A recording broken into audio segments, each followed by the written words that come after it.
Welcome to the deep dive. We are really thrilled to have you with us today. Glad to be here. Yeah, and if you are the kind of person who is constantly tracking the bleeding edge of tech, someone who really wants the unvarnished reality of where things are heading without all the superficial marketing spin, you're in exactly the right place. Right. No hype today. Exactly, no hype. Because today, we're pulling back the curtain on this massive physical crisis, and it's unfolding right now inside those warehouse-sized data centers that power generative AI. It really is a crisis. It is. We're looking past the software, past the chatbot interfaces and the benchmark scores, and we are focusing entirely on the silicon, the actual hardware. Which is where the real bottleneck is. Exactly. And to guide us, we've got an incredibly detailed stack of research today. Yes, the anchor for our analysis today is this state-of-the-art paper. It's from January 2026, titled Challenges in Research Directions for Large Language Model Inference Hardware. Quite a mouthful.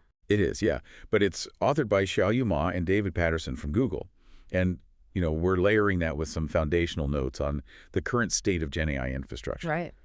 And I have to say, there is this staggering statistic right at the beginning of this paper that perfectly frames the gravity of the situation. Oh, the industry paper stat. Yes.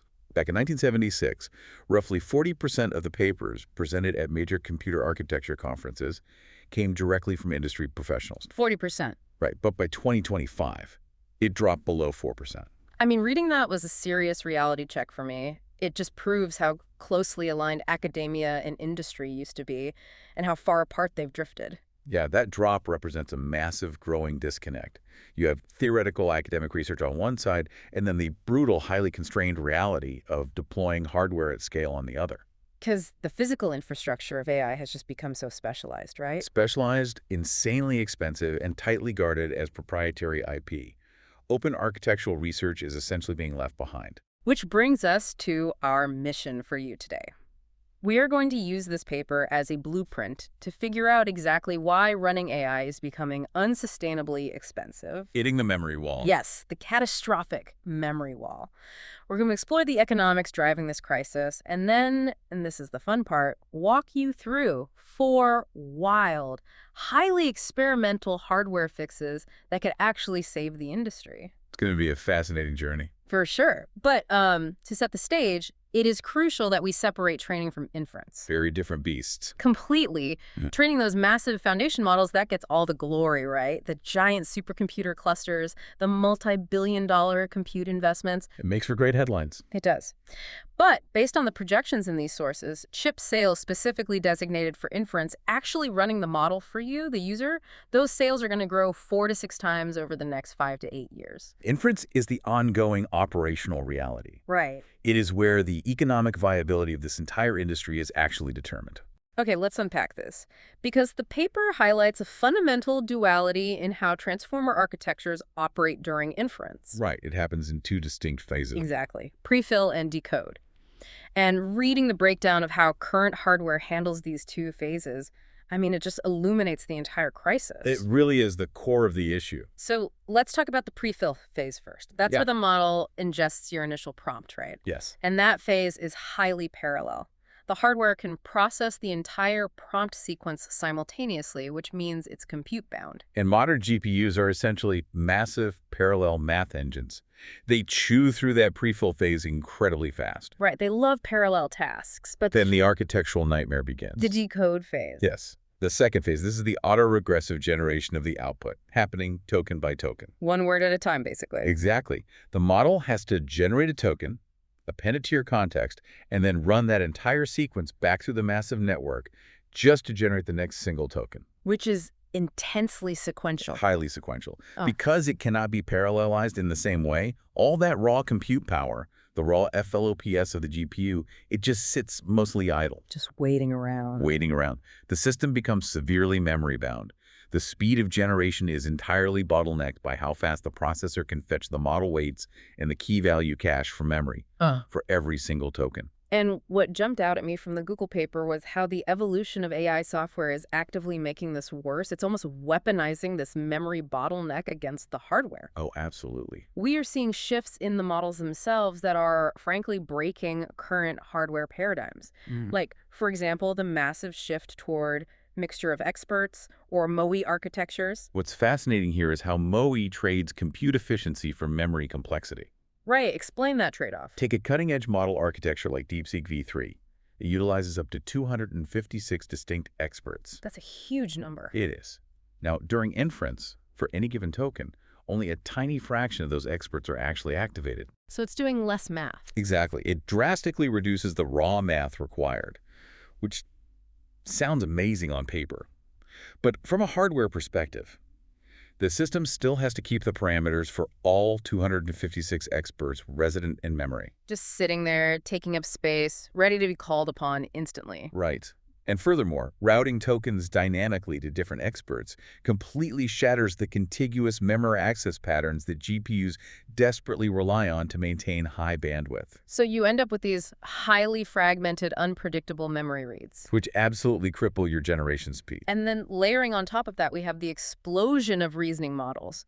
Models that generate long, hidden sequences of intermediate thoughts before producing a final answer for you. Right, the chain of thought process. Yeah. Every single one of those hidden tokens is hitting that exact same sequential decode bottleneck. And we also have to consider the rapid expansion of context windows, plus the ubiquitous deployment of RAG retrieval augmented generation. Right, where you stuff a prompt with a ton of background data. Exactly. Pushing a 1,000,000 token context window or loading massive enterprise database queries into the prompt drastically inflates the size of the key value cache. And that KV cache has to be kept in the highest bandwidth memory, right? To maintain any sort of acceptable latency. It does. As the context grows, the memory required simply to track the conversation state begins to rival, and sometimes even exceed the memory required to hold the model weights themselves. Which brings us perfectly to the core metric defining this whole crisis, the memory wall, the widening gap between compute growth and memory bandwidth growth. The numbers on this are stark. The source data tracks this over a 10-year period, from 2012 to 2022. During that decade, the raw compute power of GPUs, the FLOPS, shot up by a staggering factor of 80. 80x faster math engines. Yes, but the memory bandwidth, the physical pipes feeding data into those math engines, that only grew by a factor of 17. That divergence is the literal definition of the memory wall. We've built these Ferraris, but we're driving them on dirt roads. Pretty much. We have engineered processors capable of performing astronomical numbers of calculations per second. But during that decode phase, they are starved of data. They spend the vast majority of their clock cycles simply waiting for data to traverse the physical distance from the memory modules to the logic cores. This leads us directly into the economics of memory, which this paper breaks down brilliantly. The industry's attempt to force more data through those narrow pipes has created a massive financial anomaly. A tale of two chips, essentially. Right, because top-tier AI data center chips rely almost exclusively on high bandwidth memory, or HBM. And HBM involves physically stacking memory dies on top of each other and then connecting them to the processor via a highly complex silicon interposer. It's an engineering marvel. It is exquisite engineering, but it comes at a severe financial cost. The paper documents that between 2023 and 2025, the cost for both capacity and the bandwidth of HBM actually grew. By a factor of 1.35. Right. Because the yield rates for packaging these tiny stacked structures alongside massive logic dies are incredibly challenging. If one tiny thing goes wrong, if a single connection in the stack fails, the entire expensive package often just have to be discarded. And that rising cost is completely counterintuitive to everything we know about standard technological scaling. The authors included this incredible appendix to drive the point home. They tracked historical memory prices all the way back to 1957. The vacuum tube flip-flop. Yes, they cite a vacuum tube flip-flop from the Electronic Engineering Company. Back then, it cost a fraction of a cent per bit, which equates to tens of billions of dollars per gigabyte in modern terms. Unimaginable today. Completely. Yeah. Because the entire history of computing, governed by Moore's law, has been defined by the relentless exponential drop in the cost of memory. So the fact that HBM costs are actively rising is a severe historical anomaly. And it sits in stark contrast to traditional commodity memory, like standard DDR4 RAM. Right. Standard RAM is still getting cheaper. Exactly. The source data shows that DDR4 continues to follow traditional economic curves.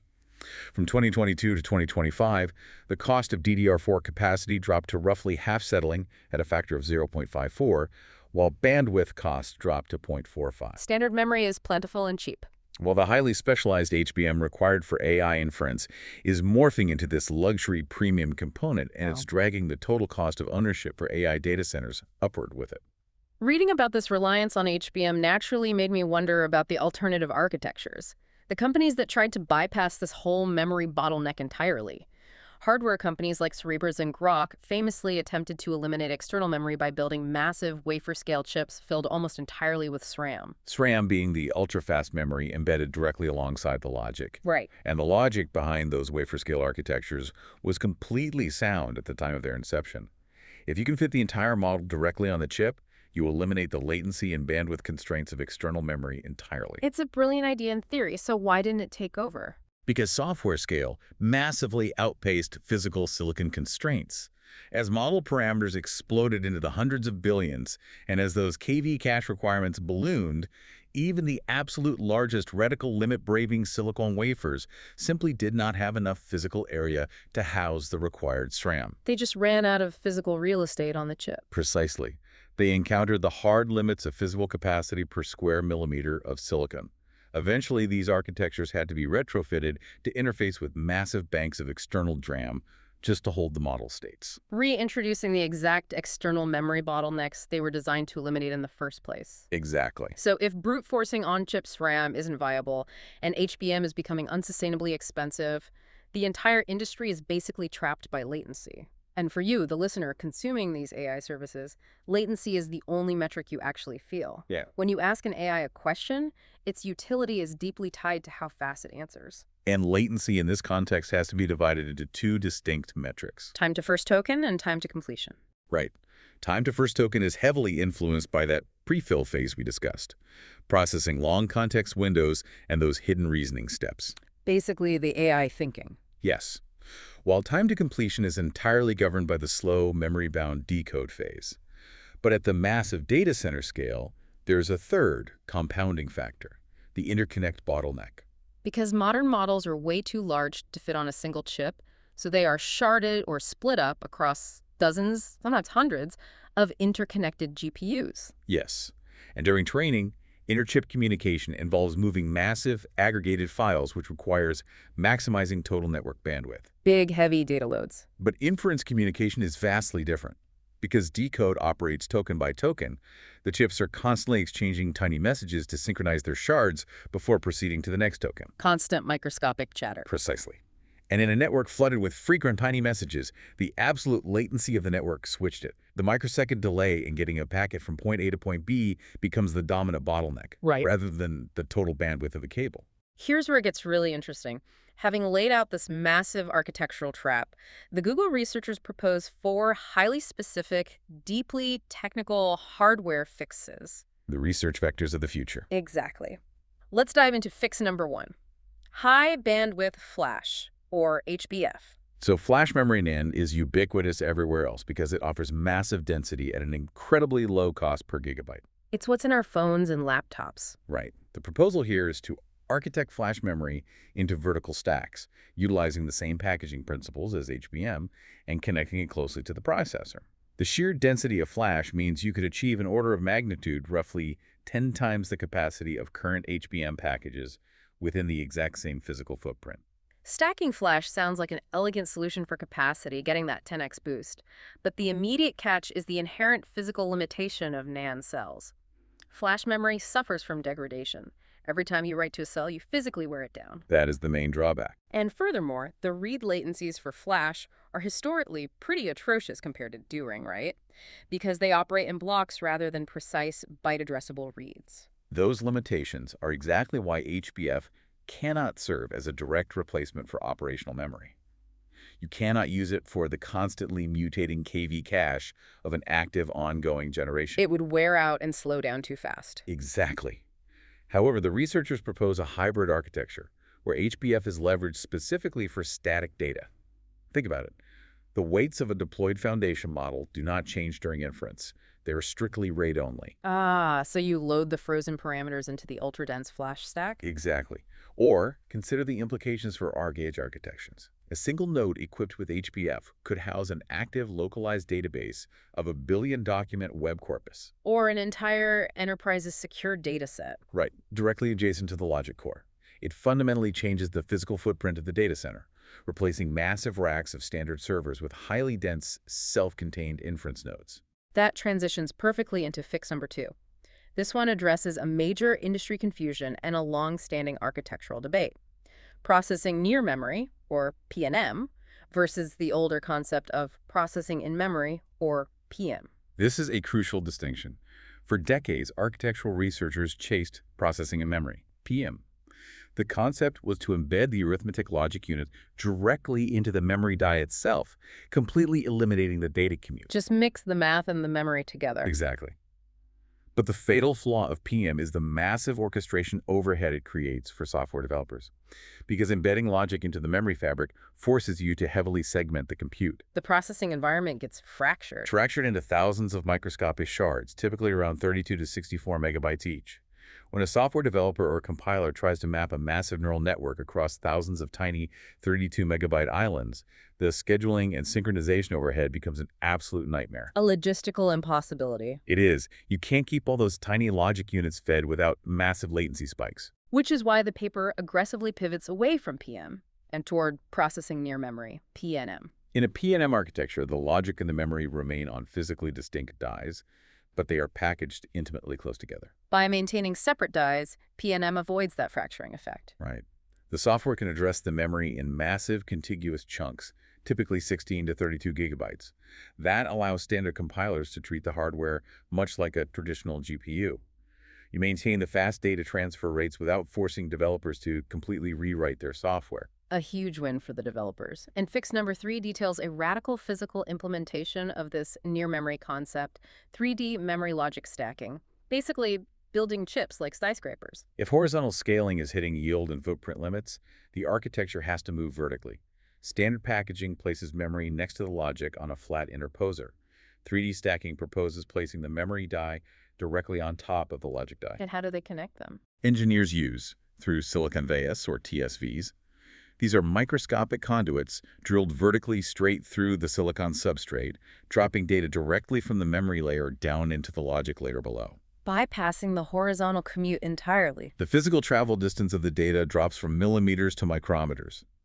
The paper estimates that 3D stacking via TSVs cuts the total power consumption of memory bandwidth by a factor of 2 to 3. Because the data doesn't have to travel as far. Exactly. But there is a massive challenge here, thermodynamics. Burying a high-performance logic core beneath a blanket of memory silicon creates a heat trap. Normally, you have a massive copper heat spreader directly on top of the logic chip. If you cover the logic with memory, how do you cool a 3D chip? It's the primary hurdle. But the authors present a brilliant workaround rooted in the mechanics of the decode phase. Which we know is memory-bound. Right. Because decode is fundamentally memory-bound, the logic cores do not need to operate at their maximum frequency. They spend most of their time waiting anyway. Oh, wow. So the thermal solution is to intentionally underclock the logic layer. You drop both the voltage and the frequency.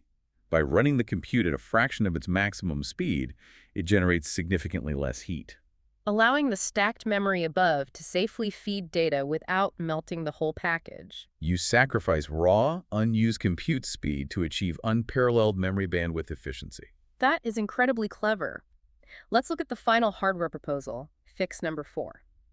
Low latency interconnects. This attacks the network bottleneck.